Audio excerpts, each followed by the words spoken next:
Olá, começa agora a nossa terceira rodada de análise, discussão e debates sobre a pesquisa FSB-BTG, que acabou de ser realizada nesse último final de semana de maio. Lembrando, é uma pesquisa quantitativa realizada através de entrevistas telefônicas que esteve a campo agora, de sexta-feira 27 até esse último domingo 29 de maio. Foram realizadas 2.000 entrevistas e o erro estatístico aqui é de até 2 pontos, para mais ou para menos. Na conversa de hoje, na análise de hoje, dessa terceira rodada da pesquisa FSB-BTG, eu convido Marcelo Tokarski, sócio-diretor do Instituto FSB Pesquisa. Bom dia, Marcelo, um prazer revê-lo. Bom dia, Daniel. Bom dia, Maurício Moura. É um prazer estar aqui com vocês para a gente discutir um pouco aí sobre as mudanças do cenário eleitoral ao longo do mês de maio. Perfeito. Muita discussão aqui será feita. Eu convido Maurício Moura, presidente do Instituto Ideia, pesquisador e professor da George Washington University. Maurício, seja muito bem-vindo para esse nosso debate.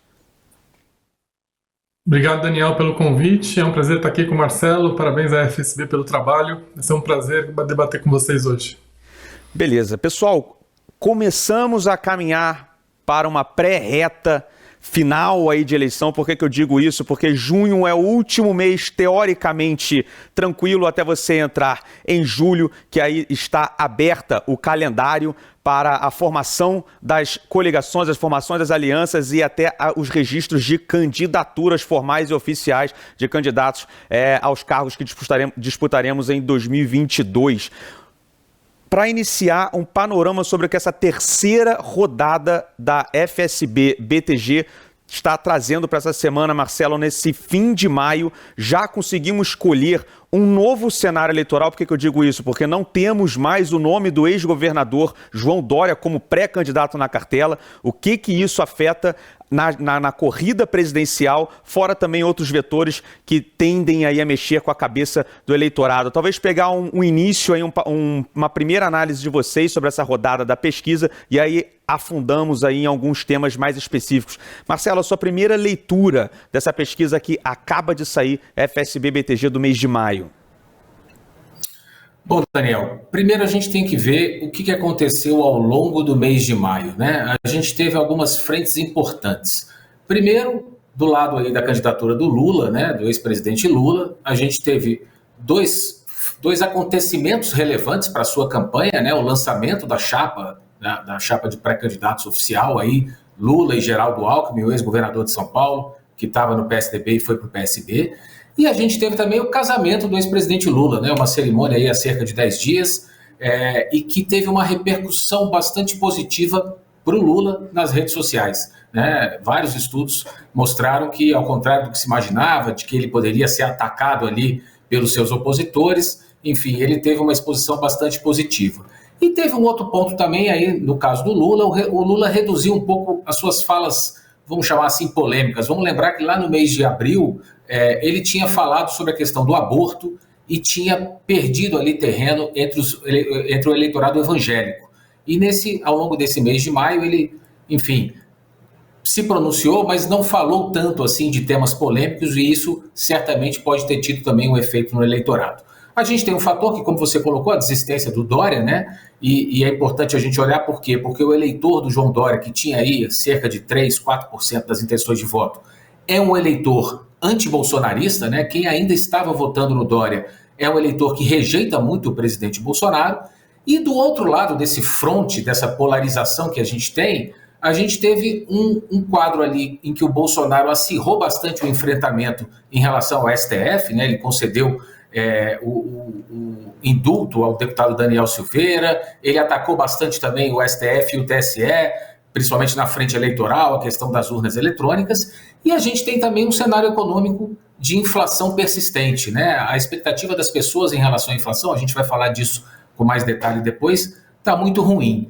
E aí o que aconteceu com esses acontecimentos todos aí ao longo dos 30 dias que separam a rodada 2 da rodada 3, é que todo mundo ficou parado, à exceção do ex-presidente Lula, né? O Bolsonaro ficou com seus 32%, ele vinha crescendo e interrompeu essa trajetória de crescimento, e o Lula, por sua vez, que ele tinha oscilado para baixo, né? Vamos lembrar que na pesquisa anterior ele tinha perdido 2 pontos percentuais, que estava dentro ali da margem de erro, mas agora ele não só recuperou esses 2, como ele cresceu mais 3, ele variou 5 pontos percentuais no cenário estimulado de 41% para 46% das intenções de voto.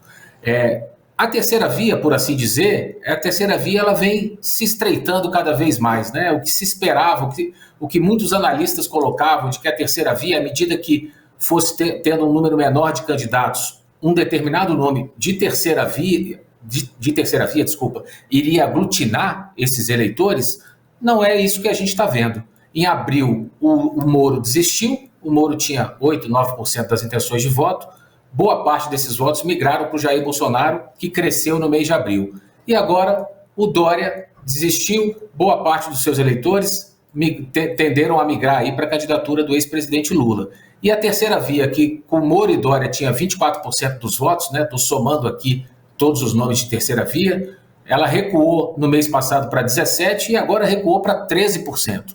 O Ciro é o candidato mais forte aí de terceira via, mas ainda não conseguiu romper a barreira ali dos 2 dígitos. Ele está com 9% das intenções de voto. E um dado que chama atenção é onde se deu esse crescimento do Lula, né? O Lula ele cresceu praticamente em todos os segmentos sociodemográficos, né? Em alguns mais, em outros menos, mas ele cresceu em especial ali nas regiões norte e centro-oeste, onde ele abriu uma frente em relação ao Bolsonaro. Ele cresceu entre os católicos, que representam aí pouco mais da metade do eleitorado, né? O eleitorado que se declara católico em pesquisa. A gente vai lembrar que nos evangélicos o Bolsonaro mantém uma frente, mas os evangélicos são cerca de 27% do eleitorado. E o Lula ampliou uma vantagem que já era grande na região Nordeste e na população de baixa renda. Justamente, né, principalmente aí na baixa renda, que é um dos públicos mais afetados pela inflação. A gente está com uma inflação acumulada aí nos últimos 12 meses na casa de 12%, um pouquinho mais, mas a inflação dos mais pobres, ela é bem maior que isso, né? Ela chega aí, em alguns estudos acima de 30%, perto de 40%. Ou seja, esses públicos, eles se voltaram mais para a candidatura do Lula neste momento, né? Enfim, e o Lula pulou aí para 46%. Essa é a principal novidade desse levantamento. É claro que, se a gente for olhar para o dado de pesquisa, né, o Lula teria 50,5% dos votos válidos, o que, né, poderia indicar ali uma possibilidade de vitória no primeiro turno, o que eu acredito ser muito pouco provável de acontecer, né? A gente já falou isso outras vezes, o PT, na verdade, nunca conseguiu ganhar uma eleição presidencial em primeiro turno. O melhor desempenho foi do próprio ex-presidente Lula, lá em 2006, quando ele tentava sua reeleição, tinha uma aprovação majoritária da população e ainda assim chegou com 48,6% dos votos válidos. Ele agora, né, está nesse limiar aí entre conseguir uma vitória de primeiro turno ou ter um segundo turno contra o Jair Bolsonaro, mas a verdade é que quando a gente olha historicamente e imaginando que daqui para frente o Lula possa ter algum desgaste, eu acredito que seja difícil ainda seja difícil a gente ter uma definição em primeiro turno, Daniel. Perfeito, Marcelo. Acho que é exatamente esse gancho para o Maurício, dado que a gente está discutindo aqui, Maurício. Probabilidade, né? A polarização tão forte como o Marcelo destacou, à medida que nós caminhamos por uma terceira via menos pulverizada, isso só tem, pelo contrário, aumentado a polarização, sua visão sobre isso, né, que se discutia muito tempo lá atrás. A gente precisa que os candidatos se reduzam a um nome só, e isso está reforçando a polarização a ponto de, matematicamente, hoje, ser possível, né, você antecipar o segundo turno para o primeiro e a gente acabar liquidando a eleição de 2022 no primeiro turno. Sua opinião quanto a isso, sobre essa probabilidade, sobre esse risco de termos no primeiro turno, sua primeira visão aí, muito em cima do que o Marcelo trouxe, se você quiser complementar alguma coisa ou adicionar, mas destrinchando aí esse aumento, na verdade, de Lula e Bolsonaro que a gente está vendo quando comparado à primeira rodada, ou seja, nos últimos 2 meses, o que já está sendo de jogo eleitoral, de conjuntura econômica eleitoral, ou o que foi um mero feito quantitativo, porque de fato você teve a queda do Sérgio Moro como pré-candidato à presidência e também a queda de João Dória como um pré-candidato à presidência, Maurício. Bom, deixa eu ir por partes, né? Vou começar pela parte que eu mais concordo com o Marcelo. Eu acho que o mais relevante nessa eleição, como é uma reeleição, ela é, no limite, um referendo sobre o atual governo, né? Se esse governo merece continuar mais 4 anos ou não. Então essa é uma eleição que, do ponto de vista quantitativo, ela tem duas variáveis que para mim são chaves, é a aprovação e a reprovação de governo. Hoje o governo é mais reprovado do que aprovado, e obviamente que isso se traduz na busca do eleitor que reprova o governo numa alternativa ao governo, e essa alternativa, obviamente, hoje ela se materializa muito mais na questão do presidente Lula. Inclusive, eu concordo muito com o Marcelo quando ele fala que o presidente Lula ele avança nos segmentos mais pobres, de renda mais baixa da população, por uma questão óbvia. São essas pessoas que sofrem mais com a renda corroída pela inflação, e é natural que essas pessoas descontentes com o governo passem a buscar uma alternativa, e hoje essa alternativa é o presidente Lula. Eu também, enquanto é importante dizer isso, né? Enquanto a gente tiver um governo mais reprovado do que aprovado, o presidente vai estar numa situação frágil de reeleição. Comparando com os pares, no mesmo período, né? Fernando Henrique, Lula e Dilma, no ano eleitoral, o presidente ele tem duas variáveis que são difíceis. Ele tem uma aprovação menor, inclusive menor do que a Dilma em 2014, nesse período, e uma rejeição maior. Então ele vai ter que proporcionar uma virada histórica de popularidade. Sem entrar na questão de intenção de voto, somente ter pessoas que entraram em 40% de aprovação, que é um dado, até a gente olhando não só as eleições presidenciais, mas as eleições de governador no Brasil, gestores com mais de 40% de aprovação tendem a ser reeleitos na sua maioria, e ele precisa entrar nesse território. O governo Bolsonaro ainda não está nesse território, então esse é o importante. A gente tem que, para mim, sempre essa variável popularidade é crítica.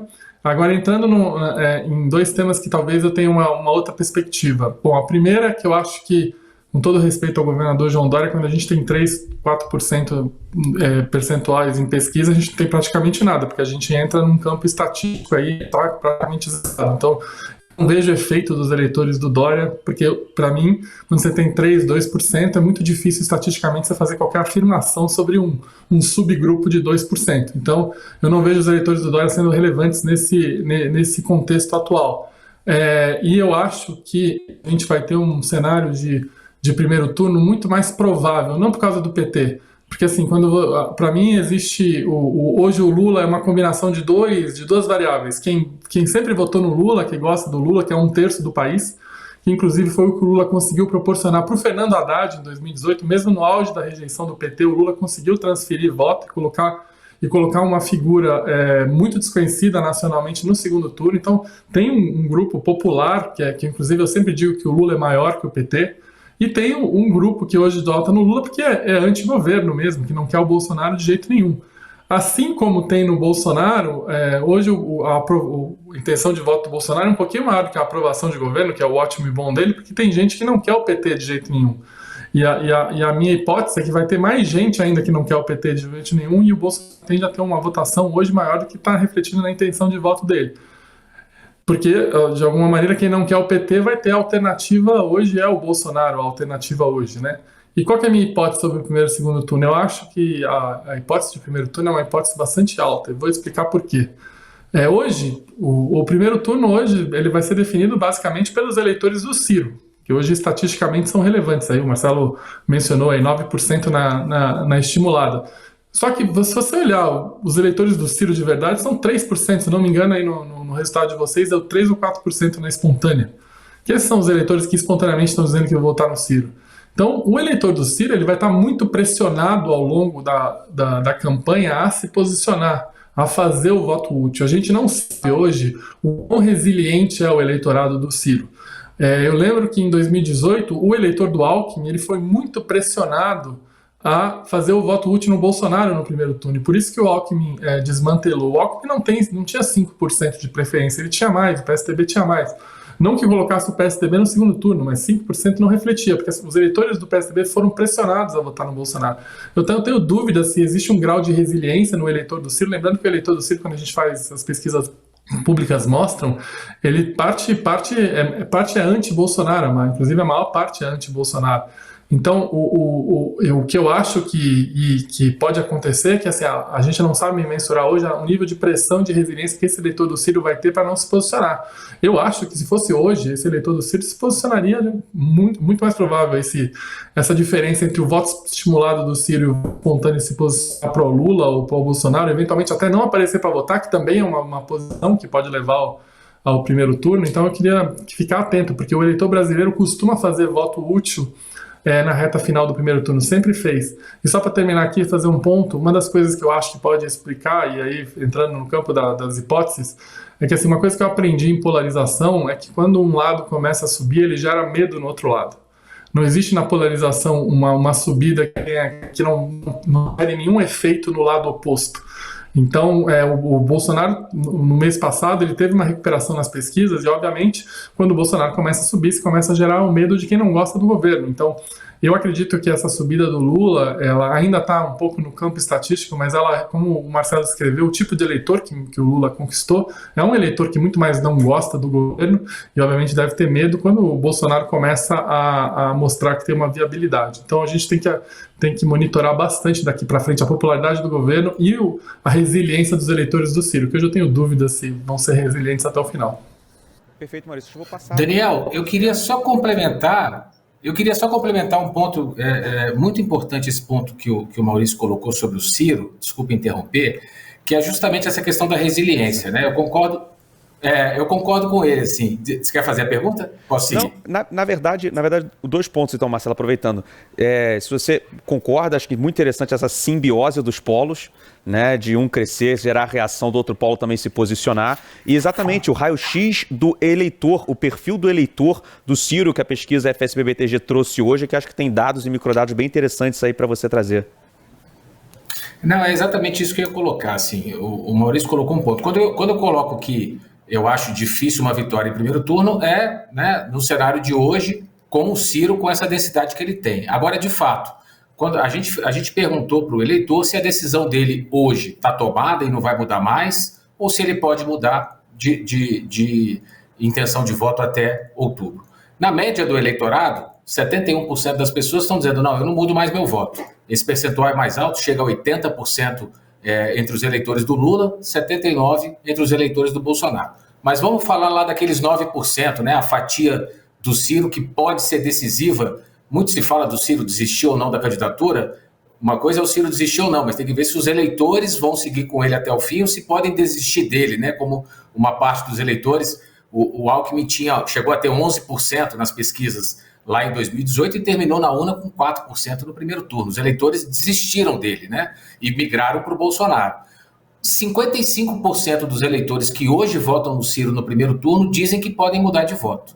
E é mais ou menos o mesmo percentual de eleitores que, no segundo turno entre Bolsonaro e Lula, votam no Lula, né? Ou seja, isso nos dá um indicativo que, de fato, existe uma tendência do eleitor do Ciro, não estou dizendo que as pessoas vão desistir, né? Mas se elas desistirem, se elas fizerem esse raciocínio, elas tendem a migrar para o Lula. E aí sim, a chance do Lula, eventualmente, conseguir uma vitória de primeiro turno, ela cresce bastante, porque se a gente imaginar que o Ciro tem 9 e o Lula herdar 5 pontos, 4 pontos disso, né, ele já vai ali para a casa dos 50% dos votos totais, o que lhe garantiria, né, ele precisa de 50 mais 1 para ser eleito dos votos válidos.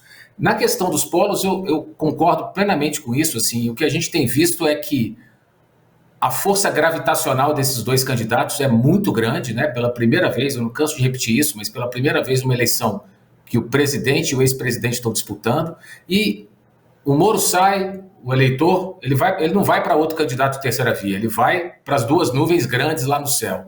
Aí a nuvenzinha pequena do Dória sai, as gotículas de chuva lá do Dória vão para a nuvem grande ou para uma das nuvens grandes. Enfim, é isso que tem acontecido. É isso que a gente está muito próximo de ter um segundo turno dentro do primeiro, né? Se isso acontecer, como o Maurício colocou a hipótese, estamos aqui no campo das hipóteses, né? Sim. Com o eleitor do Ciro, aí sim a tendência da gente ter de fato um segundo turno dentro do primeiro, ela cresce bastante. E aí eu queria citar, só para também pegar uma fala do Maurício, que eu acho que é super relevante, há vários estudos, né, mostrando essa simbiose entre a aprovação de governo e a chance de reeleição do chamado incumbente, né, do presidente que está no cargo.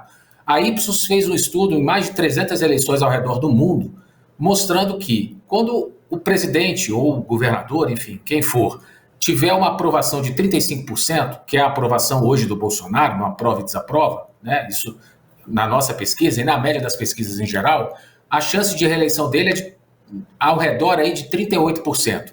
Aí não é um cálculo probabilístico, é uma análise do que aconteceu nessas pouco mais de 300 eleições. Se o Bolsonaro conseguir aumentar a sua taxa de aprovação para 40%, o que não é assim improvável de acontecer, todo governante que está disputando uma reeleição tende a melhorar a sua taxa de aprovação, o governo tem instrumentos para isso, a sua chance de reeleição vai para 58%, pelo histórico dessas mais de 300 eleições. Então, o fato é, a eleição não está decidida, né? Claro, o Lula, se a eleição tivesse sido esse final de semana, a gente provavelmente teria tido uma vitória do Lula, mas a eleição é daqui pouco mais de 4 meses, né? Enfim, nessa semana, na sexta-feira, se não me engano, a gente completa aí a data, né, efeméride de 4 meses da eleição. Tem muita coisa para acontecer, tem a campanha que ainda não aconteceu, enfim, e isso pode ou não, né, mudar o movimento aí dessas nuvens que a gente está vendo no céu hoje. Maurício, Daniel, só queria fazer um ponto sobre esse negócio desse estudo sobre eleições no mundo. É verdade que aumenta muito a probabilidade, mas eu queria só dizer que o problema desse estudo é que ele não leva em conta aqueles incumbentes que, por não terem popularidade, não concorreram. O que eu quero dizer com isso? O Temer, menos de 10% de popularidade, ele não concorreu, portanto ele não está na estatística. O que eu quero dizer é que a popularidade de 35% do Bolsonaro é pior do que se imagina, porque na estatística não contou aqueles que tinham 15, 20 e não concorreram porque não tinham condição de serem reeleitos. Ou seja, é fundamental para o Bolsonaro melhorar a popularidade dele. Em qualquer cenário, se ele não melhorar a popularidade, ele tem um problema sério. Perfeito. Maurício, eu tenho uma pergunta até para você, ainda talvez para a gente esgotar aqui, a não ser que vocês queiram trazer mais algum ponto, mas esgotar aqui essa análise meramente, vamos dizer assim, de corrida presidencial e de, né, numericamente à frente, estatisticamente empatado, enfim, mas dessas simulações de primeiro e segundo turno, perfil de votos, resiliência de votos, mas só reforçar algumas palavras do Marcelo, que eu acho sempre importante estar aqui ratificando, para a saúde do debate, para a saúde da análise. Estamos no campo das hipóteses. Oficialmente, na verdade, nem candidatos ainda temos. Se trata ainda de pré-candidatos. Pesquisa é uma foto do agora, estamos falando sobre as informações de hoje, né? A pesquisa não é prognóstico, então assim, muita água vai rolar, então o nosso papel aqui na parceria da FSB com o BTG é estar monitorando e compartilhando informações, dados e análises, e então acho que isso é sempre importante aqui relembrar, esclarecer, até para a saúde aqui dos debates e das análises. Mas Maurício, por exemplo, no campo das hipóteses, você falou que tende a haver ainda nessa certa corrida, nessa certa dinâmica de voto útil, o presidente Jair Bolsonaro subir. Você falou que você entende ele ter um potencial de votos mais alto do que tem hoje. Esse voto viria de que perfil, de que subgrupo na sua visão, Maurício? Não, eu acho até o que você falou agora é muito importante para o ouvinte, né? É muito difícil a gente comparar cenário de intenção de voto estimulada, como o Marcelo mencionou, porque cada mês a gente tem um cenário diferente, né? Uns entram, outros saem e tal. Mas tem coisas que são constantes, né? A primeira que eu acho que é constante é o voto espontâneo. Eu acho que e o voto espontâneo, inclusive, ele é comparável a diferentes métodos de pesquisa, tanto faz na telefônica quanto na presencial, se espontaneamente você pergunta da mesma forma. E a popularidade do governo, a aprovação do governo, que é uma coisa que, independente das pessoas saberem ou não quem são os candidatos, as pessoas conseguem avaliar o desempenho do governo, então isso é uma coisa que a gente olha bastante. E o terceiro, respondendo a tua pergunta, é a rejeição, né? O ex-presidente Lula, obviamente, é um nome amplamente conhecido, porque ele carrega também uma rejeição alta. Então, o meu ponto é o seguinte, dentre os grupos que rejeitam o PT e que ainda, nas simulações de intenção de voto, não se colocam ainda a favor de um candidato X ou Y, e principalmente em relação ao Bolsonaro, tem muita gente que não quer o PT de jeito nenhum, e eu acho que o Bolsonaro ainda tem espaço para crescer nesse contingente de pessoas que reprovam o PT. E provavelmente, inclusive eu acho esse crescimento mais óbvio do que o crescimento em função de melhora da popularidade, porque aí passa pelos temas que vocês falaram, de inflação, de economia. Então eu acho que tem um crescimento inercial do Bolsonaro, que é o crescimento de gente que não quer o PT de jeito nenhum, e aí obviamente são segmentos que inclusive votaram no Bolsonaro em 2018 com bastante mais convicção. Interessante, obrigado, Maurício. Acho que a gente tem que entrar nesse tema. Aliás, a FSB também trouxe bastante dado do contexto econômico como que a economia, e aí deixo para o Marcelo falar, a inflação está sendo um grande influenciador no perfil e nas decisões aí do eleitorado. Marcelo, o que a pesquisa FSB-BTG nessa terceira rodada trouxe sobre o contexto econômico desse ciclo eleitoral de 2022? Olha, Daniel, a pesquisa confirma, né, o que a gente tem visto, né, enfim, no noticiário, nas conversas, né, de família, nas conversas do bar, do restaurante, do programa de final de semana, enfim. A gente fez duas perguntas mais específicas sobre inflação, né? Uma olhando para o retrovisor e outra olhando para o para-brisa, né? E sempre com o universo temporal ali de 3 meses. Então a gente tem 95% do eleitorado dizendo que nos últimos 3 meses os preços dos produtos e serviços que eles costumam consumir aumentaram. Aumentaram muito, 85% do eleitorado, e aumentaram um pouco, 10%.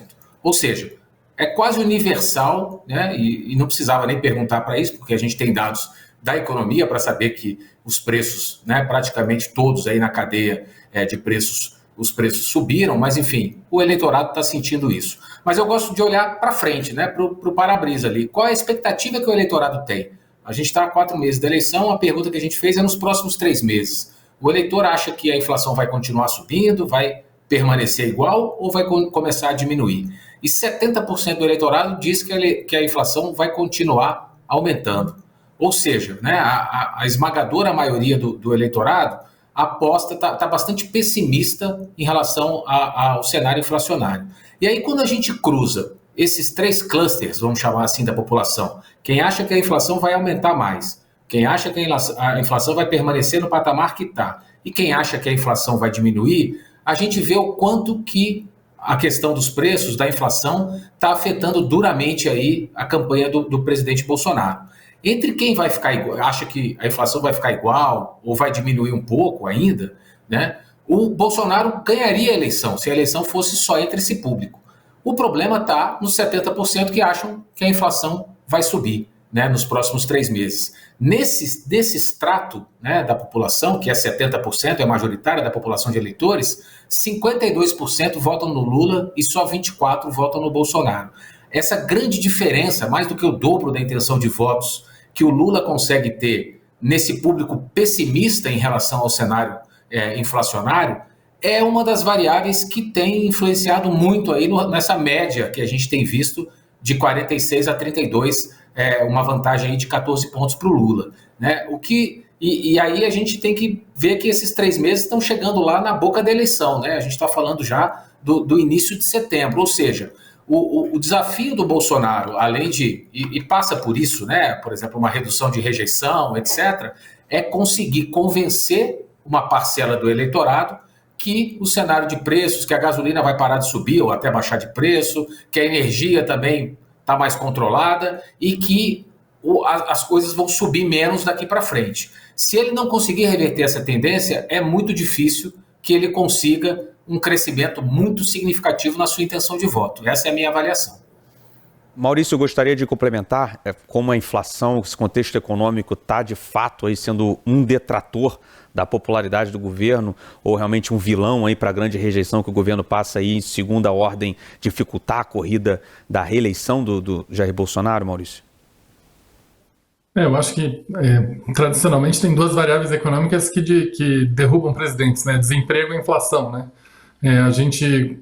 Você sabe, né, Daniel, a gente tem o caso do Maurício Macri, que tentou a reeleição na Argentina e ele não conseguiu controlar a inflação, que era uma das promessas de campanha, e foi penalizado por causa disso. A gente tem um exemplo aqui hoje do Joe Biden nos Estados Unidos, que não consegue melhorar a sua avaliação além de 40%, porque ele convive com a inflação e, obviamente, isso afeta a popularidade dele e vai afetar o resultado das eleições de Congresso agora em novembro nos Estados Unidos. Então, esse é um tema que é crucial, porque esse é um tema que o presidente não consegue terceirizar a responsabilidade, né? As pessoas associam diretamente a responsabilidade econômica ao presidente, né? E eu sempre gosto de lembrar essa história, em 1980, né, no debate do Ronald Reagan com o Jimmy Carter, O Jimmy Carter era o presidente americano, o Ronald Reagan abriu o debate falando assim: se você acha que a tua vida melhorou nos últimos 4 anos, você vota nesse cara aqui, que era o presidente. Se você acha que você está comprando menos, se você acha que se você está desempregado, você pode votar em mim, porque eu sou a alternativa. E eu acho que essa é a grande pergunta que o eleitor brasileiro vai se deparar em outubro. A minha vida melhorou ou não melhorou nos últimos 4 anos? Esse é o desafio que o presidente tem. E como o Marcelo trouxe, a pesquisa da FSB de alguma forma também ratificou, não é nem a questão corrente ou retrovisor, se melhorou ou não, mas a expectativa de que vai melhorar ou não. Maurício, você trouxe o debate de 80 do Reagan, Jimmy Carter, e a FSB trouxe hoje também, colheu do eleitor essa percepção quanto a debate. Marcelo, eu queria até te explorar exatamente isso. O que na pesquisa trouxe, assim, qual é a expectativa do eleitorado perante os debates, até no poder de formar opinião? E lembrando, né, numa eleição que realmente temos aí um cenário mais propenso para a corrida pelo voto útil, como é que o debate conseguiria acelerar isso ou não entre esses dois polos, Marcelo? Vamos lá, Daniel. Assim, tem duas informações que aparentemente elas até parecem conflitantes, mas a meu ver elas não chegam a ser conflitantes, né? Uma, a gente apresentou uma lista para o eleitor, né, sobre itens como debates, entrevistas dos candidatos, né, conteúdo jornalístico aí nas TVs, rádios e jornais, etc. O conteúdo que ele recebe em redes sociais e assim por diante. O que é mais relevante para ele definir o voto dele para presidente, né? A pessoa podia escolher as duas coisas mais relevantes. Então, o mais relevante foi considerado debates entre os candidatos, 61% do eleitorado disse que o debate é a principal coisa, e depois as entrevistas com os candidatos, né, 37%. Ou seja, os dois elementos ali onde o candidato pode falar mais livremente, colocar suas ideias, apresentar suas propostas. Mas aí a gente tem uma outra pergunta, que é o quanto o fato de um candidato não ir aos debates aumenta ou diminui a vontade do eleitor de votar naquele candidato. E aí a gente vê um pouco um sentimento de torcida, né? A gente tem no total do eleitorado, mais ou menos a metade, um pouquinho mais, 53% dizem não, o meu candidato não ir ao debate não faz diferença. 39% diz que diminui e só 7% que aumenta. Mas chama atenção, por exemplo, no eleitorado do Lula, que 44% dos que votam hoje no presidente Lula, no primeiro turno, no ex-presidente Lula, falam que diminui a chance de votar nele se ele não for ao debate. Já entre os eleitores do Bolsonaro, só 19% dizem isso. A grande maioria do eleitorado do Bolsonaro, 73%, ou seja, arredondando aqui, 3 de cada 4 eleitores que hoje estão votando no Bolsonaro, estão dizendo que se ele for ou não ao debate não faz a menor diferença para eles, né? Tem um pouco desse comportamento de torcida. Agora, se a gente for olhar para os outros candidatos, para os eleitores de Simone Tebet, de Ciro Gomes, no agregado aí dos outros candidatos, a gente vê que a maioria dá sim uma certa importância, diz que o candidato não ir ao debate diminui a chance de votar neles. Então esse vai ser o desafio. A gente está num cenário aí que ninguém sabe o que vai acontecer, muito se fala que Lula e Bolsonaro talvez não participem aí dos debates de primeiro turno, né? Enfim, a gente vai ter que ver como é que isso vai acompanhar. O Bolsonaro não tem muito a perder do que ele tem de voto, mas ao mesmo tempo ele precisa conquistar mais eleitores, né? Ele precisa sair um pouco da bolha onde ele está hoje, do teto onde ele está hoje, limitado ali para o seu crescimento. Ele vai ter que conquistar outros eleitores. E talvez para isso o debate fosse importante para ele, sem avaliar a questão de desempenho bom ou ruim, mas enfim, o eleitor está dizendo que o debate seria uma forma ali importante de escolha. Mas o Bolsonaro, enfim, tem dito aí, parece que não vai aos debates. O Lula, por sua vez, também, né, o noticiário tem dado conta aí de que ele talvez não vá aos debates. Geralmente se forma muito essa discussão, né, que o líder nas pesquisas tem muito a perder, só tem a perder se for aos debates. A gente vai ter que acompanhar aí para ver como é que vai ser o posicionamento de cada um em relação aos debates nesse primeiro turno. Acho que eu vou até transferir a mesma pergunta para o Maurício. Maurício, você tem muita experiência aí de cobrir eleições, de cobrir debates eleitorais, até rodando muita pesquisa quant, pesquisa quali. No seu entendimento, o impacto dessa janela, né, dessa safra de debate que a gente costuma ter, ainda mais aqui no Brasil, que é extremamente pulverizada entre as diversas emissoras, o que é esse impacto no eleitorado, nessa reta final de eleição, Maurício? Bom, primeiro queria dar um passo atrás, né? A gente mensurou na eleição americana de 2020, principalmente os estados-chave, né? O impacto dos debates, né? E E o que a gente percebeu é que praticamente não teve impacto nenhum de transferência de voto, né? Quem assistiu, a maioria da audiência do debate eram de eleitores já decididos, e os poucos que não estavam decididos não se sentiram representados no debate, que os debates, no caso do Joe Biden, foram bastante agressivos, né, para dizer o mínimo. Então a gente vive num ambiente de polarização, que a polarização por si já dificulta o debate ser um canal de convencimento dos eleitores. Para completar, Daniel, eu queria fazer um apelo, né, porque o Brasil é a única democracia grande do mundo que os veículos de comunicação não conseguem se reunir e fazer um pool de emissoras para transmitir o debate.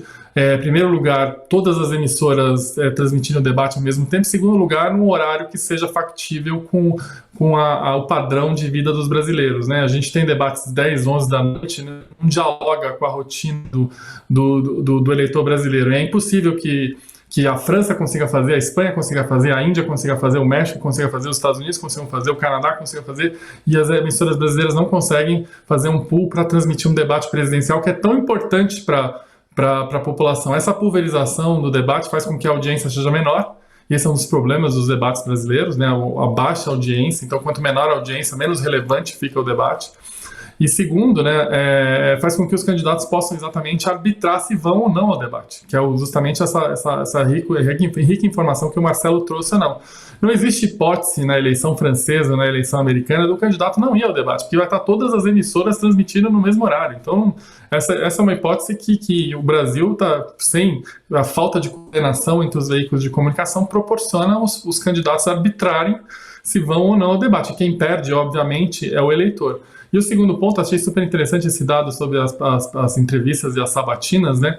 Uma coisa que dá angústia quando você cobre eleições fora do Brasil e no Brasil é que as sabatinas no Brasil parecem um concurso entre os jornalistas para quem consegue as melhores pegadinhas do candidato. O candidato fica lá 10 minutos falando, 8 ele fica rebatendo, o jornalista tentando emparedar o candidato. Então, a gente não tem muita pergunta do tipo, qual é a sua proposta diferente da proposta do fulaninho de tal na educação? O que você vai fazer de diferente do fulaninho de tal na economia? Então, isso, a consequência disso, e a gente mensura isso em pesquisa, é que os eleitores, obviamente, se afastam do debate, e quando se afastam do debate, é o que mostrou a pesquisa da FSB, fazem com que os candidatos também se afastem do debate, ou seja, todo mundo perde.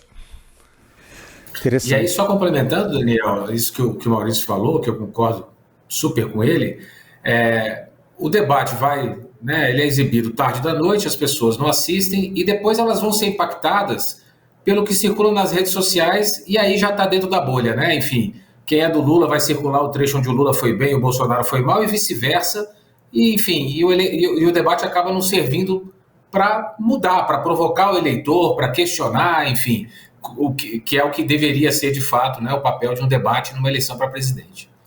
Perfeito. Acho que eu vou explorar, então, esse último ponto. Maurício, gostaria de acrescentar algo? Os veículos de comunicação das televisões tentarem fazerem um pool. Já foi feito isso em 89, é só repetir. Perfeito. Também. Talvez esgotar aqui dos temas que a pesquisa da FSB BTG trouxe nessa terceira rodada, Marcelo e Maurício, é exatamente como o eleitor se informa. Então a gente estava falando aqui de debate televisivo, viemos aqui agora para o poder das redes sociais, talvez, né, de cristalizar cada vez mais os polos ou as bolhas nas redes sociais.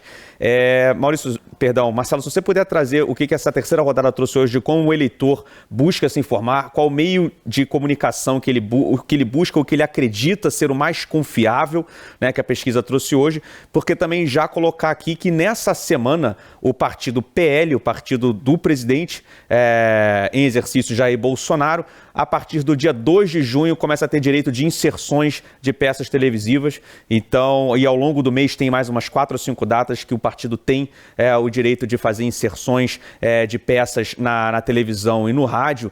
E exatamente isso, esse poder da televisão ainda de formar o eleitor, de conseguir trazer um pouco mais de simpatia, vamos dizer assim, para o Jair Bolsonaro.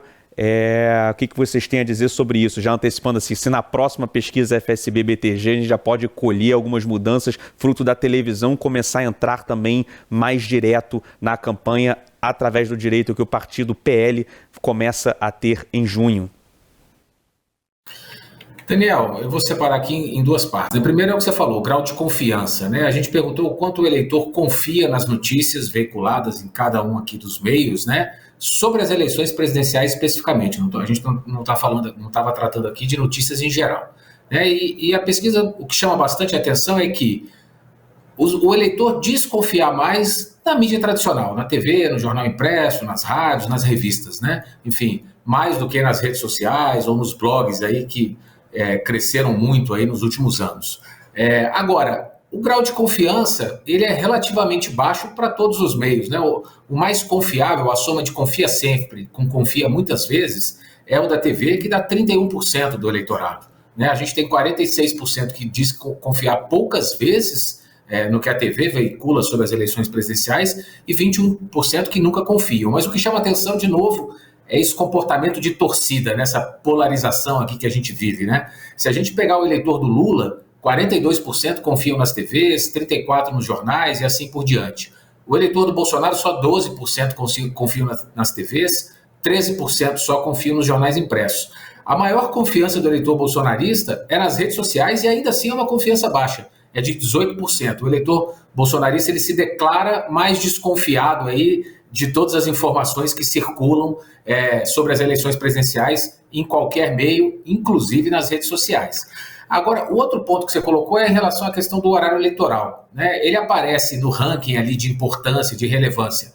Aparece mal, vamos chamar, com poucos eleitores ali dizendo que é o primeiro ou o segundo principal fator na hora de se decidir, mas eu discordo um pouco dessa tese de que o horário eleitoral gratuito não tem qualquer influência sobre a eleição. É claro que aquele horário eleitoral blocado ali, que passa a noite, num horário determinado, ninguém assiste, ou pouca gente assiste. Mas os spots, né, que entram no ar ao longo do dia, a pessoa está assistindo a novela, o jornal, o seu jogo de futebol, e aparece ali o Bolsonaro, aparece ali o candidato, enfim, falando, aquilo tem algum impacto.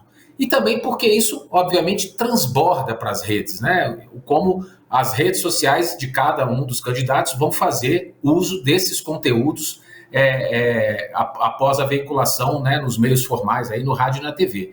Eu acredito que ao longo do mês de maio, com essa exposição maior do Bolsonaro, a gente não sabe ainda, né, como vai ser essa exposição, o que ele vai falar, como é que ele vai tratar, por exemplo, desse tema de inflação, que é o tema aí mais caro, né, com perdão do trocadilho, nessa eleição, mas eu acredito que certamente, pelo menos num recall, né, a gente vai ver, deve ver, né, eu estou fazendo aqui futurologia, eu não gosto muito de fazer futurologia em pesquisa, mas é possível que a gente veja um crescimento na sua votação espontânea, ou até mesmo na estimulada, é normal, né, o eleitor vai ser lembrado ali de um bom Jair Bolsonaro, né, porque ele não vai aparecer na sua própria propaganda com críticas, ele vai aparecer com viés positivo, certamente, né, então isso tende a dar alguma atração para ele. Vamos medir o quanto isso vai acontecer. Isso não aconteceu muito com o Dória, por exemplo, né? O Dória, quando a campanha do PSDB foi ao ar, o ponteiro dele mexeu muito pouco.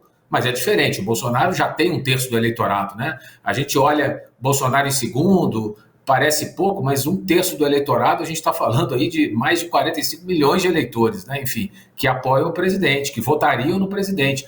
É muita gente. Então, a gente vai ter que observar como é que vai ser o tom dessa campanha, se vai ser mais emotivo, como é que ele vai tratar desse calcanhar de Aquiles aí, que é a questão inflacionária, mas eu apostaria que ele possa ter, sim, alguma evolução na sua intenção de voto ao longo desse mês.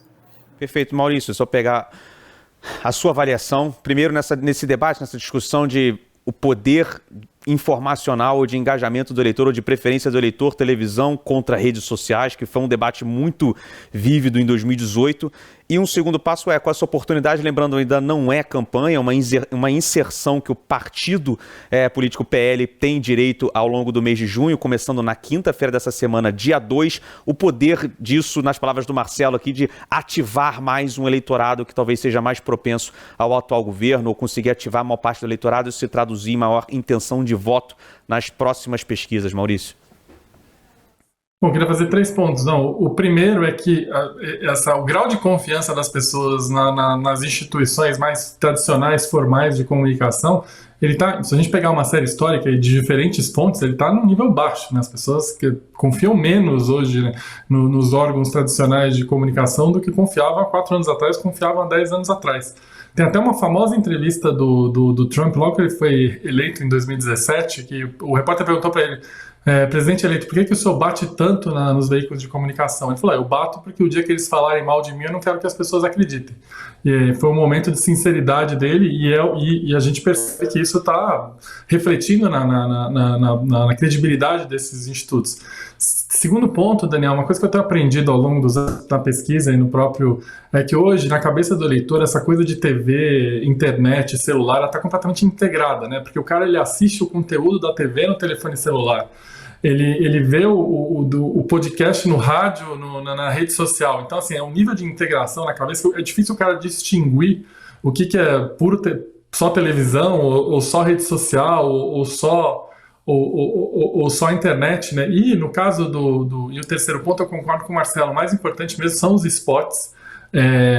Os spots de 30 segundos, inclusive as campanhas dão muito mais recurso e energia na produção desses spots. E agora o que eu acho que é o desafio do presidente Bolsonaro, e a gente vai ver se isso vai se refletir na comunicação dele agora, é que, na minha opinião, para ele ganhar a eleição, ele precisa ir além do antipetismo. Ele precisa justamente entrar no campo do que o governo, mostrar, né, na propaganda o que o governo entregou, né, e mostrar para as pessoas como melhora a vida de cada um dos brasileiros. Eu acho que a expectativa que eu tenho é ver se essa propaganda vai se limitar basicamente a criar uma persona antipetista, ou ela vai além, né, e buscar eleitores que não necessariamente estão que vão ser decisivos para a eleição, que não estão se degladiando aí nas bolhas, né? Fica a expectativa. Perfeito. Deixa eu pegar aqui então o último tópico mais rapidamente, estamos caminhando aqui para o final. Maurício, pegando suas palavras, realmente o desafio agora do Jair Bolsonaro, do presidente Jair Bolsonaro, se tornar mais competitivo na corrida, é pegar e mostrar realmente, né, as entregas do governo, conseguir consolidar ou trazer essa expectativa de que a vida das pessoas melhoraram, ou plantar, né, essa esperança, expectativa de que a vida das pessoas vão melhorar mais do que o outro candidato, né? Essa é sempre a análise relativa no ambiente eleitoral. E isso tem, né, um foco, a campanha tem um tema aqui que a gente discute muito, pesquisa trouxe mais uma atualização no tema de Auxílio Brasil.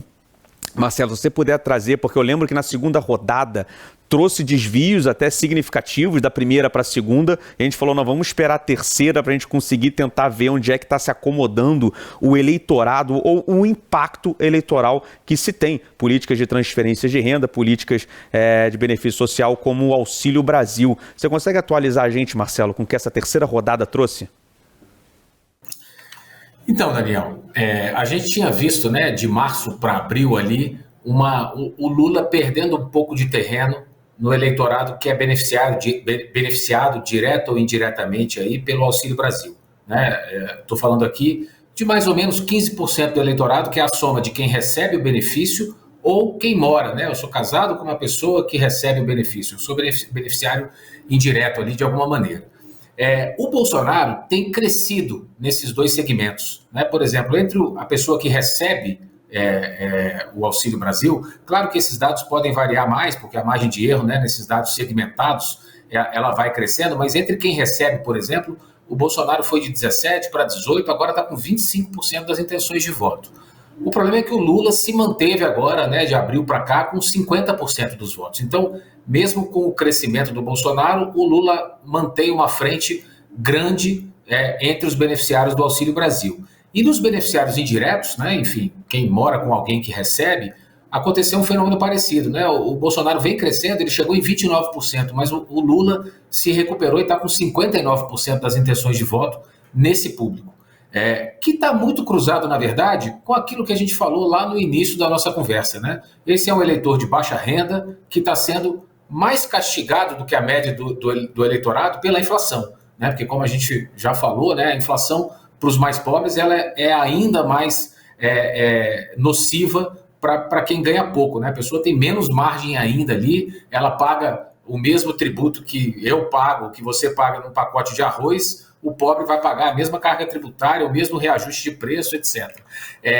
E o Lula se recuperou também na maioria do eleitorado, que é quem não recebe, nem mora com ninguém que recebe, né? O Auxílio Brasil. Ele tinha, em março, uma diferença de 10 pontos, essa diferença encolheu para 6 pontos na pesquisa de abril, porque o Bolsonaro cresceu. Agora o Bolsonaro ficou estável, mas o Lula cresceu, né? Como a gente viu, ele cresceu na maioria do eleitorado, e não poderia ser diferente nos 85% que não recebem o Auxílio Brasil. E ele colocou uma diferença de 11 pontos. Então, o Bolsonaro tem esse desafio, né? Ele precisa usar esse horário eleitoral, né, para contar essa história de que o Auxílio Brasil é o substituto do Bolsa Família, de que o Auxílio Brasil, a gente já falou disso, mas eu também não me canso de repetir, né? O nome tem uma certa infelicidade ali de usar um nome de auxílio, que no Brasil é uma coisa temporária, auxílio-desemprego, auxílio-doença, etc. A pessoa fica com medo. Pô, será que vai acabar, né? Depois da eleição? Isso aqui é só por causa da eleição que eles estão pagando? Eles acabaram com o Bolsa Família, que era do Lula, né? Eu estou falando aqui como se fosse um eleitor ali beneficiário. O Nordeste, por exemplo, concentra metade dos recursos, pouco mais da metade dos recursos do Auxílio Brasil vai para o Nordeste, onde o Lula tem 60% das intenções de voto, né? O Bolsonaro vai ter que conseguir convencer esse eleitor de que, olha, o meu programa é permanente, né? A MP foi aprovada, foi sancionada, então o programa vai continuar, é um valor maior do que o valor do Bolsa Família, né? O Bolsa Família era 270 e poucos reais, o Auxílio Brasil é de 400 reais, enfim, ele vai ter que contar essa narrativa, tentar convencer as pessoas disso, mas também, lógico, ele vai ter que olhar para a nuvem maior ali, para os 85% de pessoas que não recebem o Auxílio Brasil e que também estão dando uma vitória hoje para o Lula. Ele vai ter que recuperar terreno, né, reduzir a sua rejeição no todo do eleitorado. Eu vou até dar um dado aqui, só para fechar, falando de rejeição. Eu acho que hoje um grande entrave, a gente viu isso acontecer um pouco no primeiro turno de 2018, mas agora isso está ainda mais acentuado, que é a rejeição do Bolsonaro no eleitorado feminino, né, o que a gente chama de gap de gênero. O Bolsonaro tem praticamente a mesma votação que o Lula entre os homens, que são 47% do eleitorado. Mas nos 53% que são as mulheres, o Lula coloca hoje mais ou menos o dobro da quantidade de votos que o Bolsonaro tem. E o Bolsonaro tem uma rejeição de 66% entre o eleitorado feminino, né? É uma rejeição impeditiva, né? Se um pouco mais da metade do eleitorado, de cada 2, 3 não votam em você, de jeito nenhum, né? Ele vai ter que trabalhar essa imagem, ele vai ter que converter. É claro que do primeiro para o segundo turno essa rejeição tende a diminuir, né? Porque a gente fica só com 2 candidatos, e aí o que o Maurício fala, né? A mulher, mesmo a mulher que não gosta do PT, que é anti-PT, ela vai fazer. Isso aconteceu em 2018. A rejeição do Bolsonaro entre as mulheres no segundo turno, ela caiu também. Mas nesse ano o gap de gênero está mais acentuado. Acho que tem aí um resquício de pandemia, né? A mulher tem toda essa questão do cuidado com a família, com os filhos, com a questão da vacinação, que o Bolsonaro comprou muitas brigas aí, né, nesse campo aí ao longo dos 2 anos de pandemia, e eu acho que ele está colhendo um pouco os frutos negativos aí desse comportamento. Ele vai ter que trabalhar essa redução de rejeição nas mulheres e vai ter que tentar convencer esse eleitorado mais de baixa renda, porque ele precisa tirar votos do Lula desse público de baixa renda. Ele vai ter que, uma das formas, além de controle da inflação, é mostrar o seu programa, enfim, tentar argumentar que o programa é melhor que o Bolsa Família. Não estou dizendo aqui se é melhor ou se é pior, mas a narrativa que ele vai ter que fazer vai ser essa, porque caso contrário ele vai ter muita dificuldade de viabilizar a sua reeleição. Perfeito, Marcelo. Maurício, suas últimas considerações?